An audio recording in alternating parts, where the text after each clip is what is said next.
brutality, but they also shoot at hospital. My uncle works in hospital, and he told me there were like 50 person got blinded there.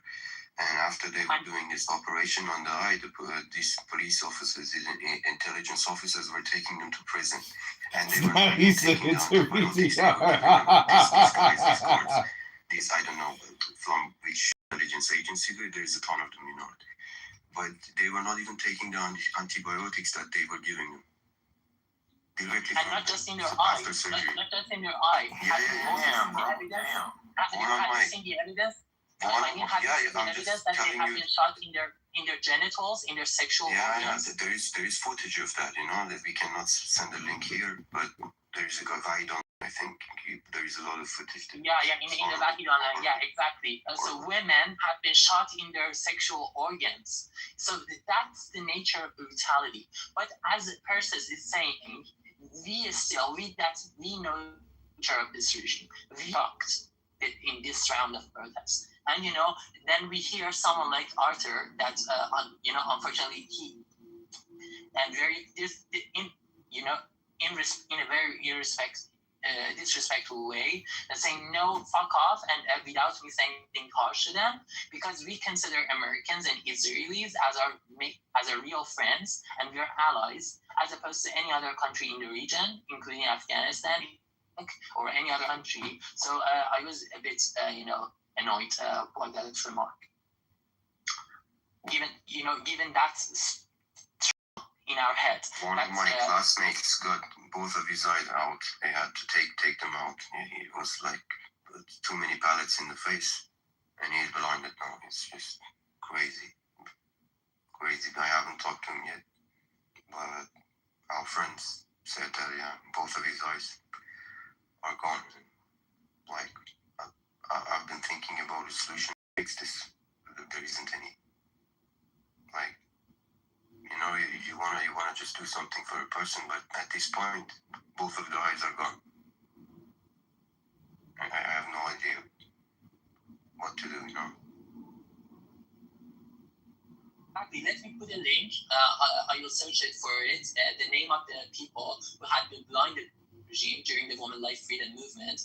But by the way, again, for non-Iranians, the woman life freedom movement started because a woman named Mahsa Ajina Amini got murdered in custody of the so-called morality police because she had not worn enough hijab. So that's the nature of this regime. They imprison women for not wearing enough hijab. So when Mahsa Amini got killed, the people across the four corners of the country took to the streets and chanted against the regime.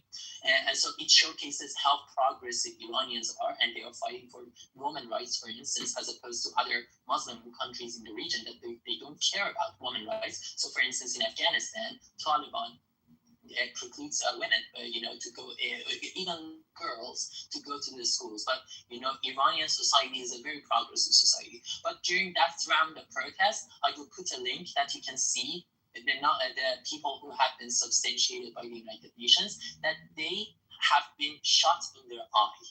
They have been blinded. And you can see the evidence. Most of the women, after they detained them on 8th and 9th January, they were seeing them as, it's horrible. They were seeing them as slaves in this Islamic rules and stuff. It's normally practiced over, not just the people of your own country. When somebody is Muslim, they have raped them so much. Most of them, after that, they were killed. That in this cemetery, when the families were going to take the bodies, they were saying, no, we have to open the uterus. They were taking the uterus out because there was evidence inside. It's just, even us. I was beaten before in Iran. I got injuries back in home, but I wasn't expecting this much. I just hope they see the fucking justice in a few days. It's just, it has been 2 months. Nothing has happened yet. But I just hope that they see the fucking justice someday soon.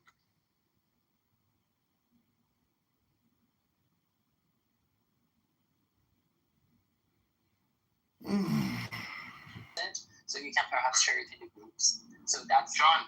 Yeah, what is it, Blessed? When do you think? Okay, hold on. Two-part question. Do you think USA and Israel is going to attack Iran, and when do you think it'll happen?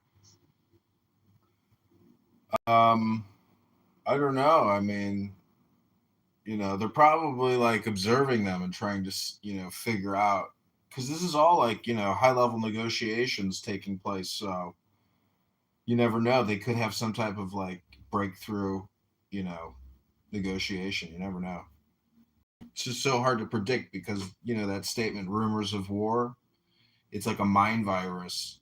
And, but when it happens, it's very sad. But I said to the dentist, I was like, those fuckers are going to find out what JDAMs are. And he's like, what's a JDAM? I was like, it's a bunker buster. Like, they're going to fucking level Gaza over this. That's it. Like, they have opened up Pandora's box by attacking the Supernova Fest, killing all these innocent people and taking hostages. Imagine if they didn't take hostages, and it was just like, I guess you don't do a raid unless you're like actually trying to take hostages as well. But anyways, all I'm saying is, in this reality, war is the status quo. It's not the other way around. However, even though we know that, we meditate on peace because you never know, because history is full of situations reversing with just the touch of a feather. It didn't take much, apparently, to like prevent, horrific bloodshed. So there's always breakthrough moments, but there's also breakthrough bombs.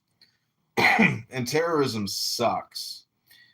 And in my opinion, the Iranians don't have it in them.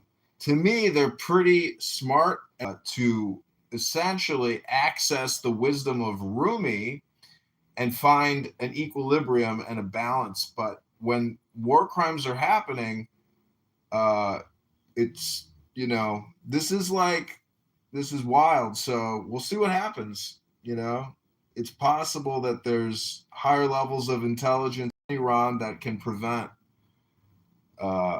internal bloodshed and external conflict. It's possible. Those things are possible. Thank you, John. Do you got time for 60 seconds of Tanya? Do you, Rabbana Shalom, have your Tanya nearby? Because there are followers of the Rebbe who say Rabbana Shalom is extremely useful.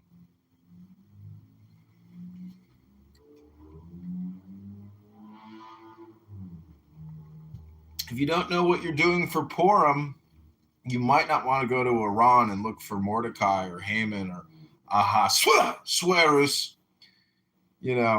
How do you say that guy's name? The king of Iran back then? What's his name? Ahasuerus, or how do you say it? English people call him Cyrus, but in Persian we call him Kurosh. In Persian it is pronounced Kurosh, but in English you call him Cyrus. Mm-hmm. Well, Mordecai whooped his like executive's ass, right? What was the bad guy's name? Haman, Tashin. That was a few centuries after that. He made a cookie out of him, put him in a triangle. Yeah, he made a human Tashin. He took a little piece of apricot and stuck it in a cookie. And then, do you guys know the story of Mordecai and how he, beat Cyrus and his, executor? I would love to hear it. I'm not lying. I would love to hear it. He wasn't Cyrus, actually. This story happened a few centuries after that. Ribono Shel Olam, there are those who say that Mordecai can teach us. I have no idea, but I would be happy to listen. What's the story? But I know it's located, their tomb is located in Hamadan, inside Europe.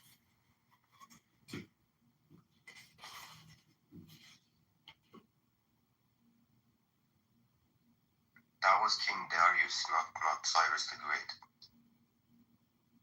Great. King Darius. But Haman it's actually a very funny story because you think Mordecai is like this amazing prophet and really nice guy, but he even makes fun of Haman to his face and like double insults him, kicks him. Like Haman helps put Mordecai on like a horse or something, and then Haman kicks him. It's just like so funny. It was because like no matter what Haman does, he's screwed. But he's also a prick attempting to assassinate Mordecai. So it's like, who's the asshole here, Mordecai or Haman? Haman's trying to fucking assassinate him. Like, you could at least kick him a little bit. The asshole. Yeah, the prime minister is the asshole.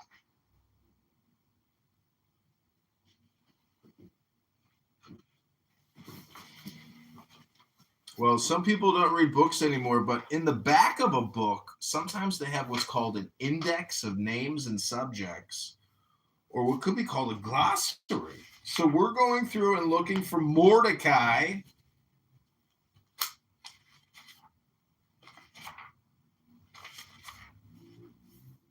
And Mordecai is not an anagram for Mordick. Mordicka. Mordecai. Here we go. Book of Esther. 15253. 15253. Here we go. The promotion of Haman. After these things did King Ahasuerus promote Haman. Promoted him! That's in Esther 3:1. Rabbi Levi said Haman was promoted only for his downfall. Why then bother to promote him? The answer will be provided by the parable of a common soldier who cursed the king's son. The king said, if I put the scoundrel to death, everyone will say, the king has executed a common soldier. I will first promote him and then execute him. So he made him a tribune, then a general, and after that he cut off his head. Likewise, the Holy One said, should Haman be put to death when he sank so low as to advise Ahasuerus to stop the building of the temple? No one will know who he is. Let him therefore be promoted and then be hanged. So he first set his seat above all the princes. Esther 3:1. And after that, they hanged Haman. Esther 7:10. This shows how the enemies of the Holy One become great only as a prelude to their downfall. And so Scripture says, though the wicked bloom, they're like grass, though all evildoers blossom. Psalms 92. What follows at the end of the verse, it is only that they may be destroyed forever. Similarly, it is said, he exalts the nations, then destroys them.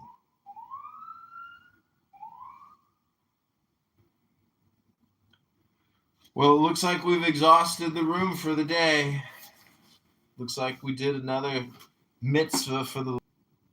This room might go all day, but I don't have to run it all day.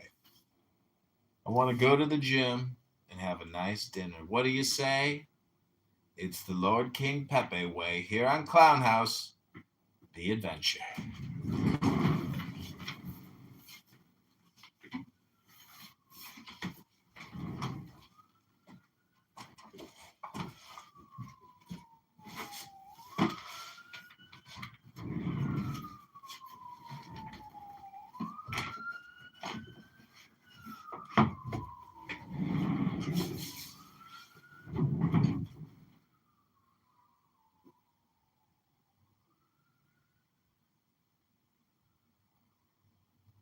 So it looks like all of my accounts I'm the only one left. The show's over, apparently. I'm all alone. So we're going to play a little music.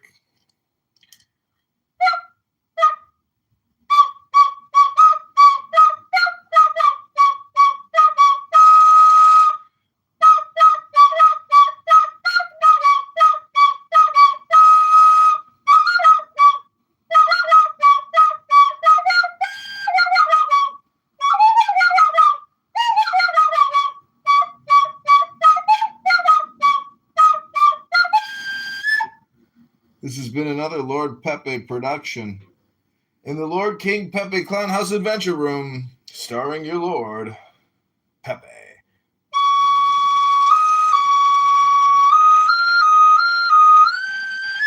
Lord Pepe. So just remember, everybody, the law of the strong, this is our law, and the joy of the world. Do what thou wilt shall be the whole of the law. Thou hast no right but to do thy will. Do that, and no other shall say nay. Every man and every woman is a star. There is no God but man.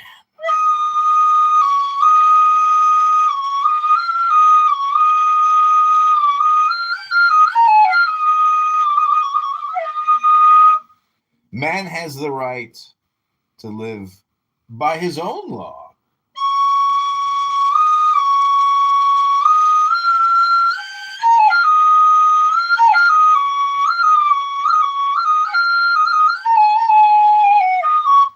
To live in the way that he wills to do, to work as he will, to play as he will, to rest as he will, to die when and how he will.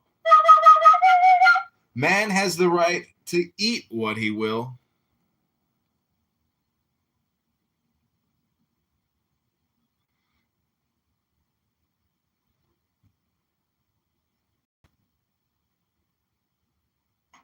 Oh, my friend the Shake is here.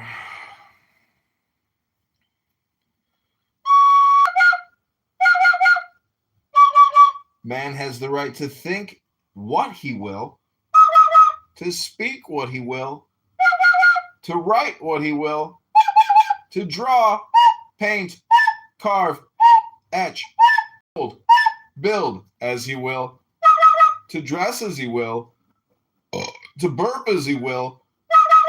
Man has the right to love as he will.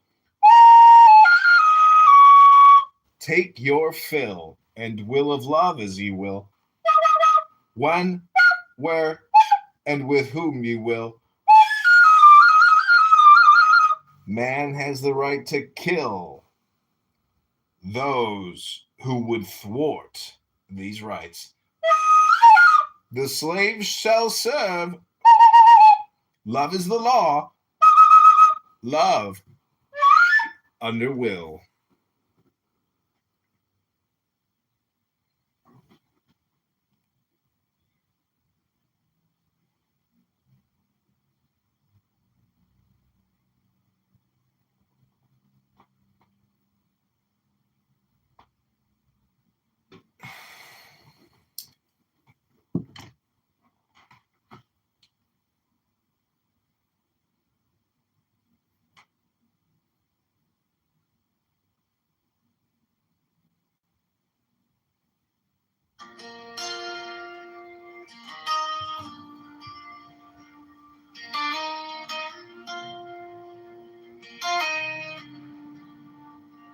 He said wisdom is an old man's hands. Joy is a child in the pouring rain. Beauty is your mother, humming in the kitchen. Peace is breathing through the leaking stream. Knowledge is the question you still keep asking. Courage is to tremble as you take the step. Morals are the lines that you draw in the shop. Virtue is what you got when you got nothing left. I see the image of the golden man in the way you love, in the way you stand. Not some halo, not some distant sky, just a quiet grace in your tired eyes. If I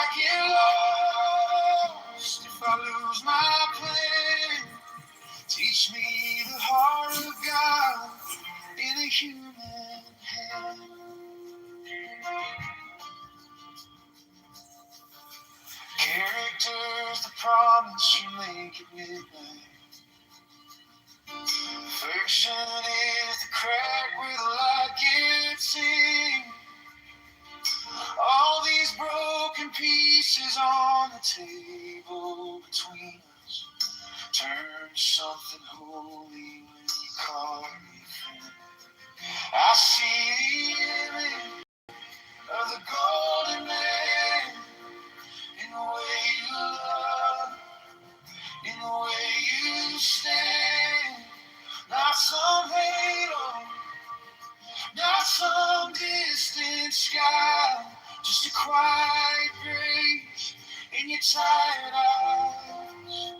If I get lost, if I lose my plan, teach me the heart of God in a human hand.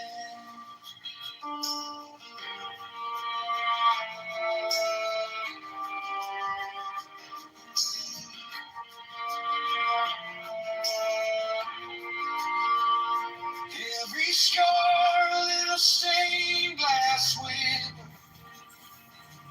Every failure folded into prayer. If heaven has a face, I know it looks a lot like mercy here. I see the image of the golden man in the way you love, in the way you stand.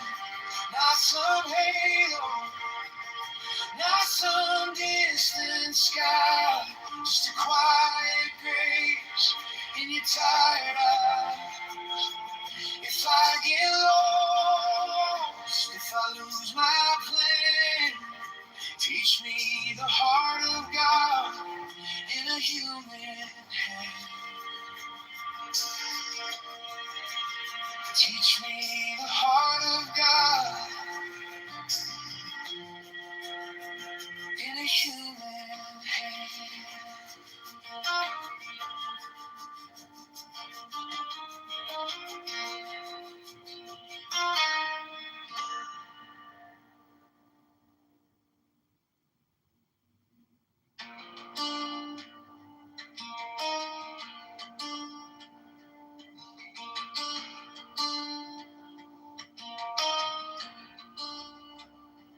You said wisdom is an old man's hand. Joy is a child in the pouring rain. Beauty is your mother humming in the kitchen. Peace is breathing through the ache and the strain. Knowledge is a question you still keep asking. Courage is a tremble as you take a step. Morals are the lines that you draw in the shadow. Virtue is what you got when you got nothing left. I see the image of the golden man in the way you love, in the way you stand. Not some halo, not some distant sky, just a quiet grace in your tired eyes. If I get lost, if I lose my plan, teach me the heart of God in a human hand.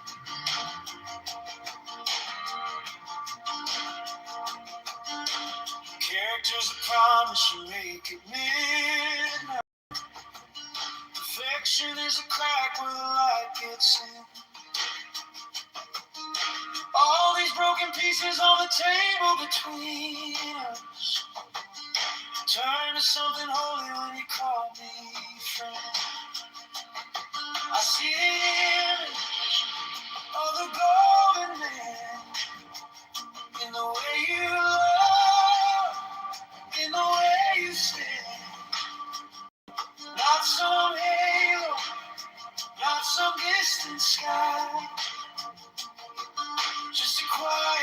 grace in your tired eyes. If I get lost, if I lose my plan, teach me the heart of God in a human hand.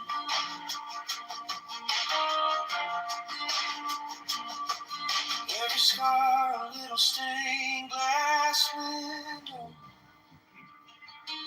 Every failure folded into prayer.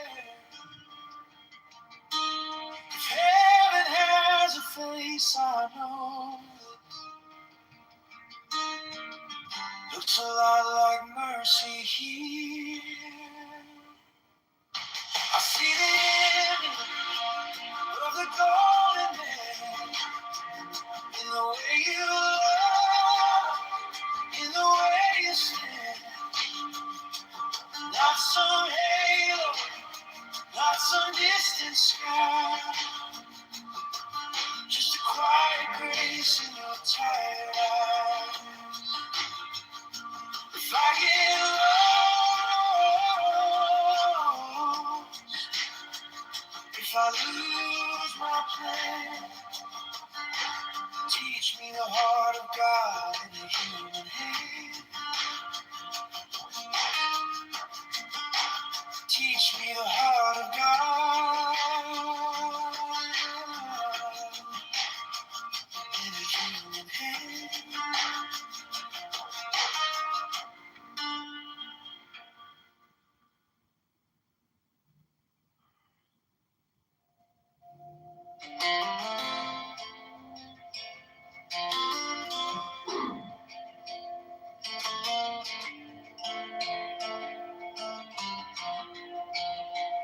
I was chasing flawless, straight lines, clean hands.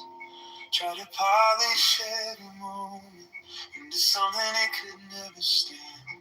But wisdom came quiet, like rain on dry ground. Said you're not a finished statue, you're the clay I'm shaping now.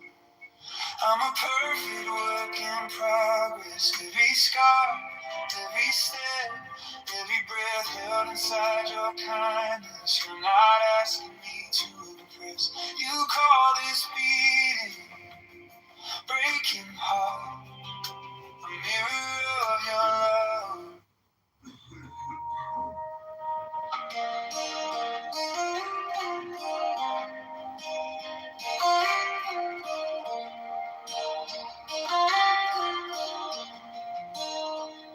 I was chasing flawless, straight line, clean hand.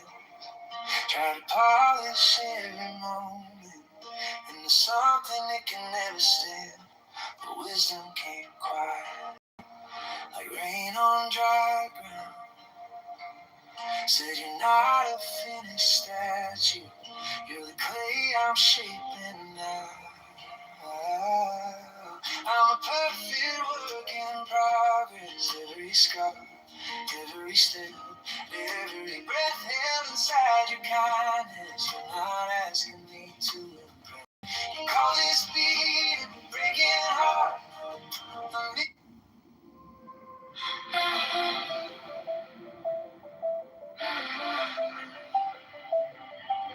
Little cracks in my halo, coffee stain on my white shirt. Still I'm tracing every shadow for a hint of how you were. I keep tripping on my questions, set my heart on every doubt.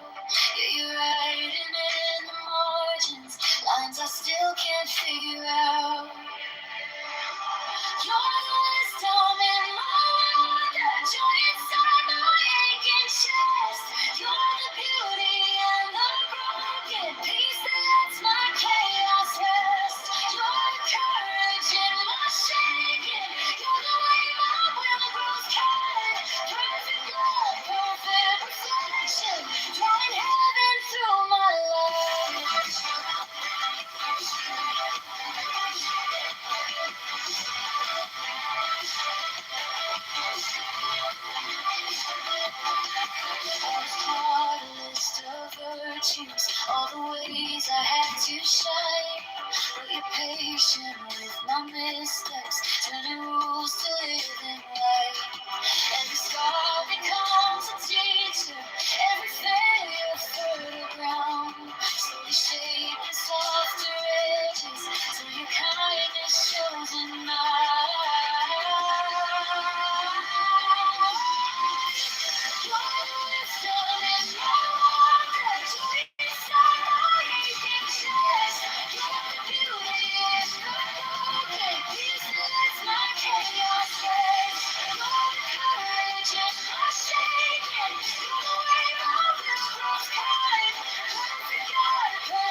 but a heart that learns to stay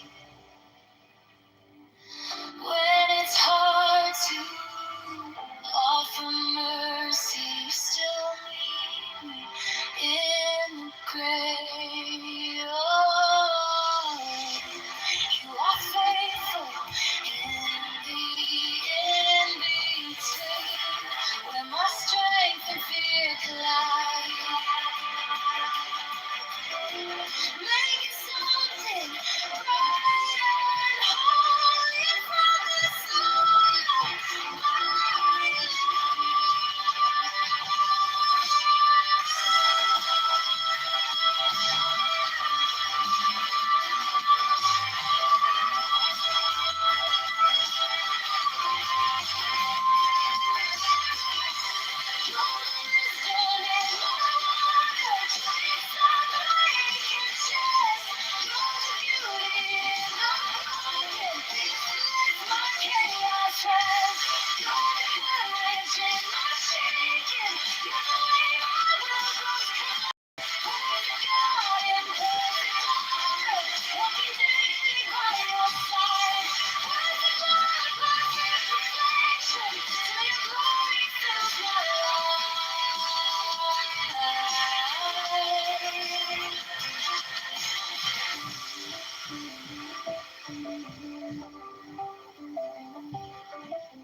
Little cracks in my halo, coffee stain on my white shirt. Still I'm tracing every shadow for a hint of how you were. I keep tripping on my questions, stir my heart on every doubt. Yeah, you're writing in the margins, lines I still can't figure out. You're the wisdom in my heart, joy inside my aching chest. You're the beauty in the broken piece that lets my chaos rest. You're the courage in the shaking. You're the way my will grows kind. Perfect love, perfect perfection. Drawing heaven through my life. I was taught a list of virtues, all the ways I had to shine. Be patient with my missteps, turning rules to living life. Every scar becomes a teacher, every failure further ground. Slowly shaping softer edges, till your kindness shows in mine.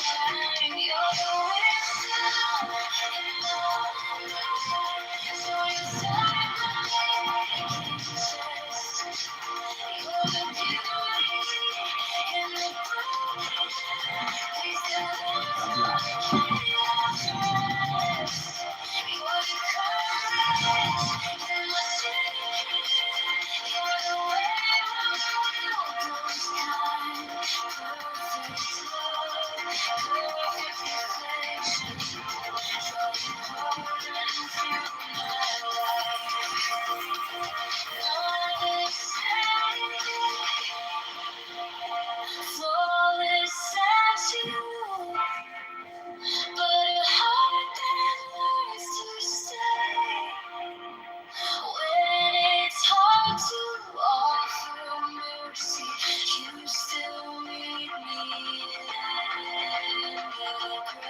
trace a circle window. Breath on the glass turns to light. Ask me, what are we made for? I say more than just getting by. Little flashes in the mirror, patience, laughter, quiet. Or a normative framework. If not, you have to borrow from my normative framework as I know it to like instantiate something like freedom or rights that are like, you would just have a different way of doing it. I would say that's like granted by God, but I'm asking like what would you say that's ingratiated or granted by? Well, it's granted by us ultimately.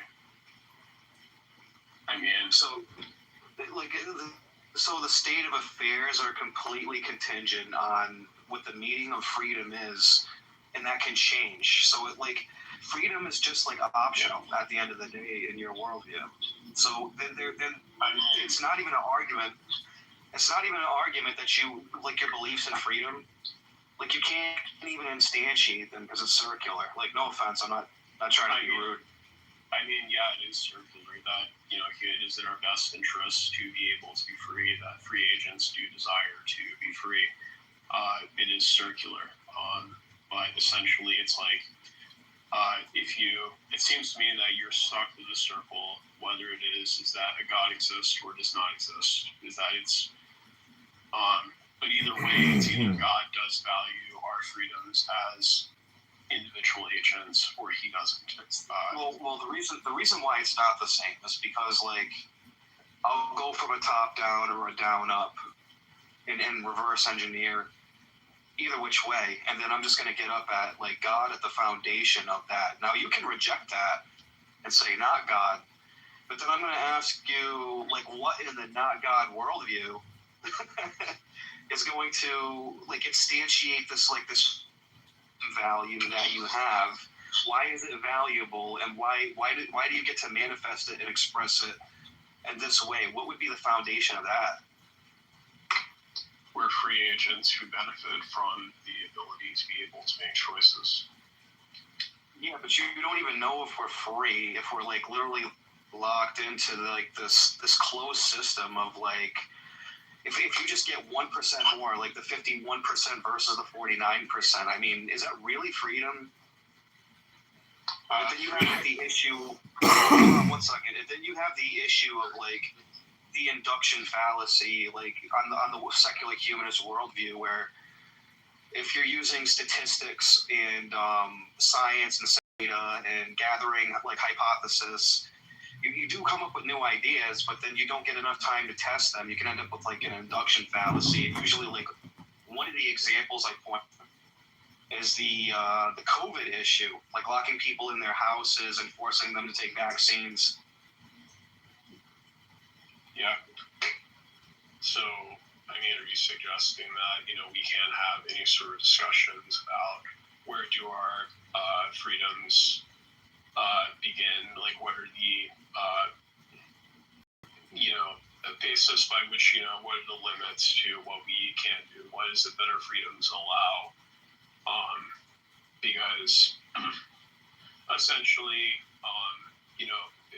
you have one side of the debate that is, or at least it seems to be on both sides of the debate. Both of them are arguing from freedom. One is freedom of individuals' right to not die, to not be subjected to a disease, and the other person's freedom. The challenge I'm trying to have, one side saying, I don't have a foundation for a moral framework, and then you have another one that does, and that can explain normativity better than the other can. So it becomes a problem of don't atheists and secular humanists interdepend on Christian benevolence to just not wipe them out, just on the sole basis that they can't tell you what instantiates a right, how they believe in it, because they don't believe in anything. And it's well, now you have to interdepend, because it's why would I believe you? For in other words, why would I believe that you think you're a free person when you can't even tell me why? You're just claiming, well, because I'm an agent, circular reasoning, that doesn't tell me anything at all. I just think that it's circular value freedom as agents that are rationally self-interested. So, I mean, if you think that that's if you want to say that that's like a gotcha ultimately, but to me, I think if you want to do that, then I think you've essentially, I think really. It's not gotcha. I think that's actually kind of sad from a Christian perspective. But the thing that's interesting is like why. Like the thing is like why ought I believe you is like now the problem, right? And then like the the people you call literally crazy that believe in a magic sky daddy that like the hallucinate Jesus, they think they get the Holy Spirit by it. It's kind of strange that we actually have like a foundation, a good reasoning, instantiations behind it. And these are things that are just not invented. And like in my view, I think that you as a person, whether you believe in God or not, deserve dignity and to be treated with respect and human rights in the same way that I treat other Christian people. You get what I'm saying? Well, yeah, I understand that, and I mean we have a pretty good sociobiological explanation for why is it that we do value that specifically. You might say that God is the person who directed that or things like that. You may not accept that has to me yet to be seen ultimately. Is that to me I think it's evident though from our biology that we have that it's not something that simply adding God is really just adding an unnecessary step is what I'm saying. Okay. Like when you remove that step, then you have nothing objective thereby to adhere to. And secondly, when you talk about like, If I can interject here. I mean, this is kind of I always hear the term like objective. I don't see why essentially we have to like debate about whether or not morality. Like, why can it not just be morality? Like, why does it matter? Basically, I'll tell you why. Because in order for us to have a conversation right now, for us to determine what's contradictory, what's not, and what we're identifying, and what it can be and what it can't be, you have to use logic objectively. You have to agree that there's some kind of objective truth of some kind that exists. The second, wait, let me finish. No, dude, you have to let me finish. You're moving on to something that's completely different. I just want to address it. No, just answer the question. I was talking about morality, not logic, not truth. Because those are two completely different things from morality. So can we please stick on morality? Well, you don't realize it, but for us to have a tangible conversation, right, we have to agree that on what the three laws of logic are, right? I mean, yeah. And that's objective, correct? Okay. On my view, I'm going to say God instantiates that, therefore I can start taking these relational, personal, revelatory claims to start applying them prescriptively. Like I would have reasons for that. Now, when I ask you if it's not that, then what is it? You're not going to have no basis of saying it's all objective. It's all purely subjective on your basis, and then language becomes selective and preferential. Even the normal framework becomes preferential, and yeah.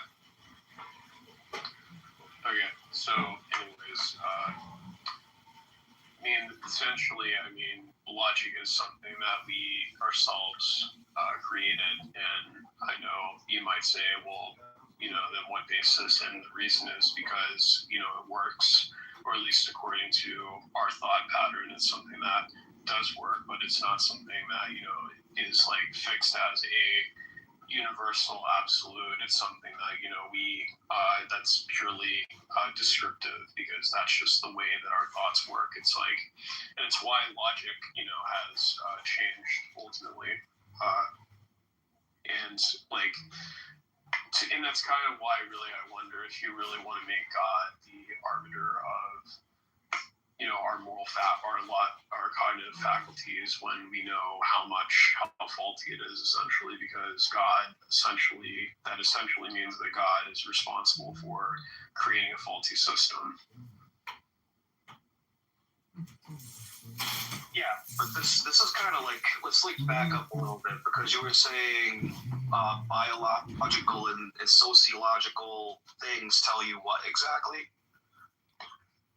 Yeah, they tell us about essentially how our moral intuitions forms. Why is it that we value justice? Why is it that we value the dignity of other human beings? And we see that specifically is that if we create a society in which if we don't value our kin, we're going to cease to exist as a social species. Oh my God, there you are. Then we're not going to flourish. Show me where that emerged in evolutionary biology. I mean, if we want to talk about this, do you really want to divert to a lecture about sociobiology?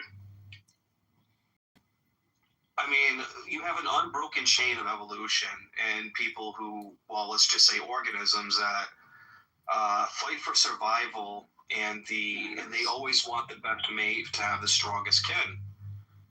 So it's not about protecting the kin. Species in which essentially they can function, in which it's okay for you to kill your own kin. Cats, dogs, and survive. So piranhas, you see them eating each other all the time.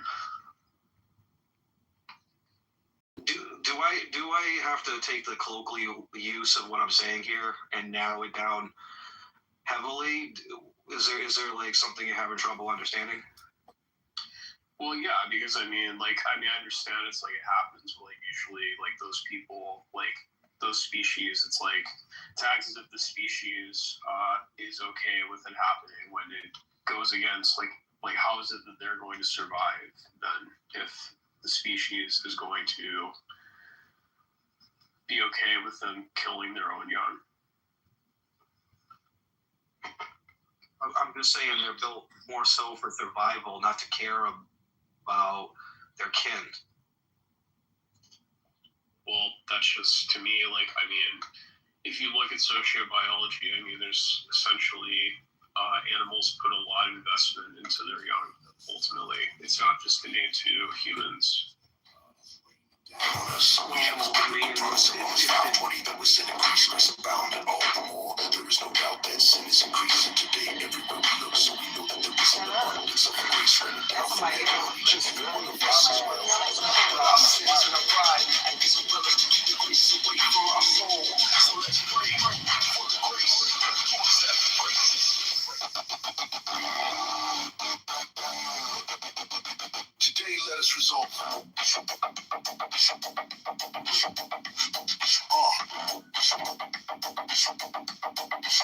Today let us resolve.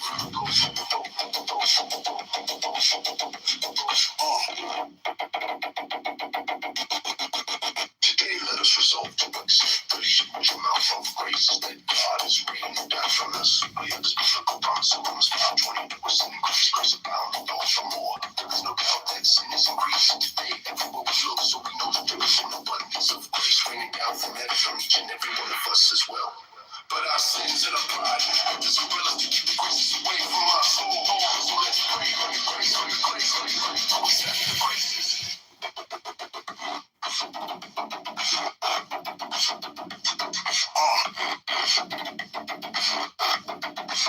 Today let us resolve.